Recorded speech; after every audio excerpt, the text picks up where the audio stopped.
2025ని solid సక్సెస్లతో నింపేందుకు game చేంజర్తో Ram Charan వచ్చి బొక్కబోర్లా పడ్డాడు. Cut చేస్తే వెంటనే డాకు మహారాజుగా నటసింహం బాలయ్య బాక్స్ ఆఫీసులో బాకుని దింపేందుకొచ్చాడు. ట్రైలర్ పేలింది, పాట వివాదంలో చిక్కుకుంది. ఇంతలో రెండో ట్రైలర్ వచ్చింది. మరి దాంతో లెక్కేమైనా మారిందా?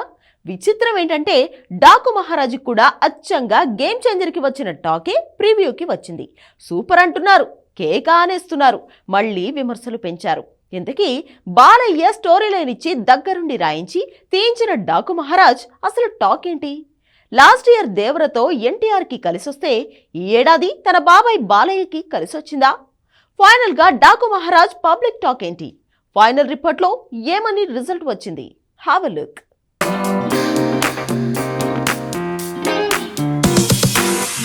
నటసింహం బాలయ్య డాకు మహారాజ్ గా వచ్చాడు. వరల్డ్ వైడ్ గా దండెత్తాడు. ఆల్రెడీ హైదరాబాద్ నుంచి ఆస్ట్రేలియా వరకు, విజయవాడ నుంచి వాషింగ్టన్ డీసీ వరకు ప్రివ్యూలు పడిపోయాయి.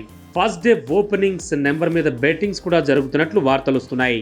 లాస్ట్ మూవీ భగవంత్ కేసరితో 2023లో హిట్ మెట్టెక్కిన బాలయ్య అదే ఏడాది వీరసింహారెడ్డిగా బాక్సాఫీస్ మీద దాడి చేశాడు. అలా అఖండతో కలిసి నటసింహానికి ఆల్రెడీ హ్యాట్రిక్ హిట్స్ పడ్డాయి. ఇప్పుడు డబుల్ హ్యాట్రిక్ కి మొదటడుగు డాకు మహారాజ్ అంటున్నారు. అయితే కథ విషయానికి వస్తే ఆదిత్య 369 మూవీలో శ్రీకృష్ణ దేవరాయలే ముసుగులో వచ్చి కృష్ణ కుమార్ని కాపాడే సీన్ ఉంటుంది. అదే పాత్రను లీడ్ రోల్ చేస్తే ఎలా ఉంటుందనే పాయింట్ ప్రేరణగానే డాకు మహారాజ్ ప్లాన్ చేశాము అన్నాడు బాలయ్య. అయితే ఇదేం కొత్త పాయింట్ ఏం కాదు. గతంలో ముఖం కనిపించకుండా విలన్లాట కట్టించే హీరోయిజం ఎప్పటి నుంచో ఉంది. కాకపోతే ఆ పాయింట్కి ఊర మాస్ ఎలిమెంట్స్ని యాడ్ చేశాడు బాబీ. కాకపోతే బాలయ్య పర్ఫార్మెన్స్కి థియేటర్స్లో పూనకాలు వస్తున్నాయి. అట్ ద సేమ్ టైం రివ్యూల్లో రేటింగ్స్ తగ్గిపోయాయి. పాటలు తూటాల్లా పేలాయి. అదేదో ఒక్క దబిడి దిబిడి సాంగ్లో డ్యాన్సులే తేడాగా ఉన్నాయి, కానీ మొత్తంగా పాట మిగతా పాటలకు వంక పెట్టలేం.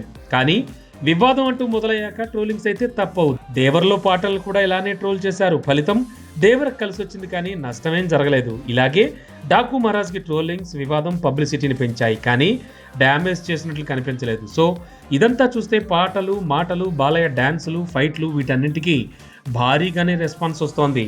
At the same time talk మాత్రం నెగిటివ్గానే పెరిగిపోతోంది. ఓన్లీ ఫర్ బాలయ్య ఫ్యాన్స్ అనేలే కథనం కమర్షియల్ ఫార్ములాతోనే నింపేశాడు డైరెక్టర్ బాబీ. ఇక యావరేజ్గా వస్తున్న పబ్లిక్ టాక్ అంటున్నారు. అయితే ఫస్ట్ హాఫ్లో ఊపున్న సెకండ్ హాఫ్లో అది తగ్గిందనే కామెంట్లు పేలుతున్నాయి. మొత్తంగా గేమ్ చేంజర్ మూవీకి ఎలాగైతే పాటలు సూపర్, ఫైట్లు, క్లైమాక్స్ కేక్ అంటూనే సినిమా ఫ్లాప్ అన్నారో, అచ్చంగా డాకు మహారాజ్కి అన్ని బాగున్న టాక్ మాత్రం షాకే ఇస్తోంది.